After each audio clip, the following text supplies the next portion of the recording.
Hey everyone, welcome to Freedom Friday, where today I will be reading from the American Patriot's Bible. And I have read from this Bible previously. I love the American Patriot's Bible. I highly recommend. If you want to get someone a gift, this will make a great gift for someone who you know that might be a veteran or that loves American history or that just loves God and country. So again, it is the American Patriot's Bible, and I'm going to be doing a reading. It's a section titled "The Bible and American Presidents." And as I read this, I really want you to think about where we are right now as a nation with respect to our values and principles. So again, section is titled "The Bible and American Presidents." It says, "A nation is made great by its people and its values, particularly by its leaders and the values they embrace. It has been said that a nation rises and falls on its leadership. Throughout the Bible, when ancient Israel had a king who reverenced God and held the word of God in high esteem, the nation prospered. When they had a bad king, life within the nation was full of misery. American history is vividly clear that a faith in God and a reverence for the Bible provided the basis for the founding of our nation. That same reverence for God by many of our presidents has had a profound impact on the greatness of our nation. One fact is undeniable. The Bible has been one of the greatest influences on America's presidents." And with that in mind, I'm going to read some quotes about God in the Bible from some of our great presidents. The first one is from George Washington, the first president. It says, "It is impossible to rightly govern the world without God and the Bible." Again, that was George Washington.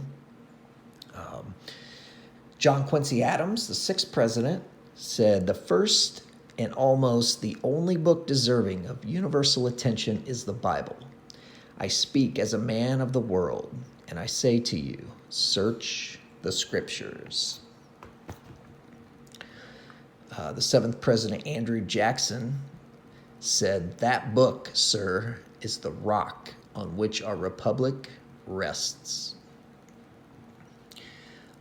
16th President Abraham Lincoln said, "In regard for this great book, I have this to say. It is the best gift God has given to man." And some more of these. The Ulysses Grant, the 18th president, said, "Hold fast to the Bible as the sheet anchor of your liberties. Write its precepts in your hearts and practice them in your lives. To the influence of this book, we are indebted for all the progress made in true civilization, and to this we must look as our guide in the future. Righteousness exalteth a nation, but sin is a reproach to any people." Again, that was Ulysses Grant, 18th president.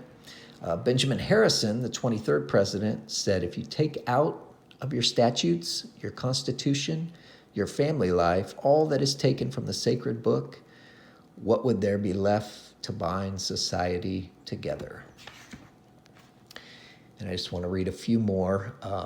Calvin Coolidge, the 30th president, said, "The strength of our country is the strength of its religious convictions. The foundations of our society and our government rest so much on the teachings of the Bible that it would be difficult to support them if faith in these teachings would cease to be practically universal in our country."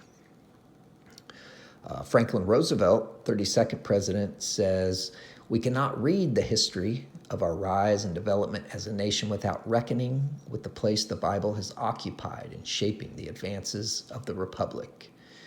Where we have been the truest and most consistent in obeying its precepts, we have attained the greatest measure of contentment and prosperity."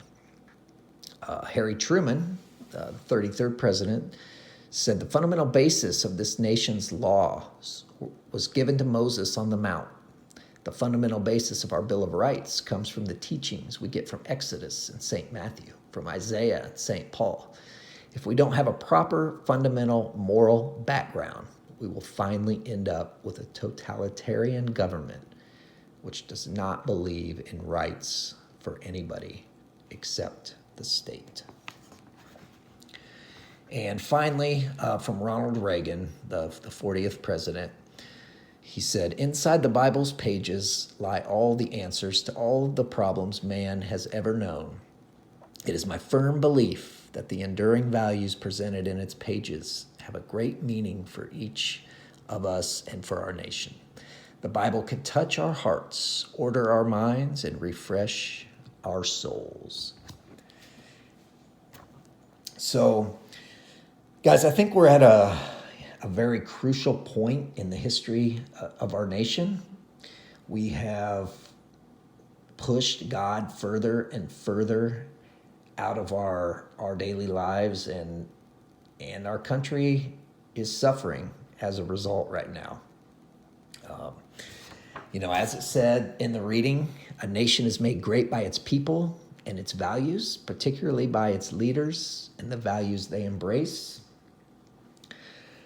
Right now, we have to make sure as Christians that we are doing our part, living out the biblical values and praying very, very intensely for those who aren't, particularly those who are the leaders of our nation.